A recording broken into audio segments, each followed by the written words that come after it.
జీవన్ రెడ్డి వంటి నికార్సైన నేతలను కాంగ్రెస్ అవమానిస్తోందన్నారు బీఆర్ఎస్ వర్కింగ్ ప్రెసిడెంట్ కేటీఆర్. కేసీఆర్ సూచన మేరకు జీవన్ రెడ్డి ఇంటికి వెళ్లిన కేటీఆర్ తన సహచరులందరితో కలిసి సాదరంగా పార్టీలోకి ఆహ్వానించారు. 2014లోనే జీవన్ రెడ్డిని కేసీఆర్ పార్టీలోకి ఆహ్వానించారని, అయితే తాను కాంగ్రెస్ సభ్యుడినని పార్టీ మారేదే లేదని నాడు సున్నితంగా చెప్పారని గుర్తు చేశారు.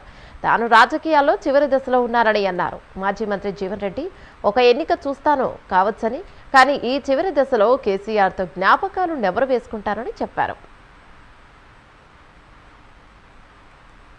ఈ స్థాయి ఈ దశలో ఏదైతుందో కేసీఆర్ గారితో కలిసి పనిచేసేటువంటి అవకాశం నాకు రావటం, వారి నాయకత్వం కలిసి పనిచేసేటువంటి అవకాశం రావటం, నేనైతే అంటే ఇవాళ జీవితం ఎవరే కానీ ఇవాళ నా జీవితం ఒక చివరి స్థాయికి వచ్చింది.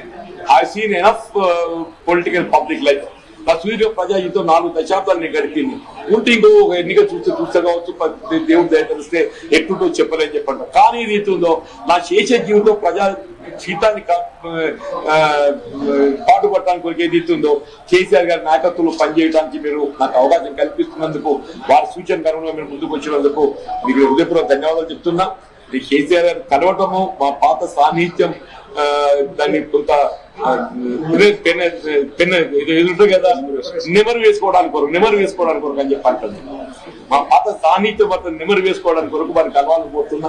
అంతే తప్ప ఇది పార్టీలో చేరడం అనేది నేను ఆల్రెడీ ఎక్స్ప్రెస్డ్.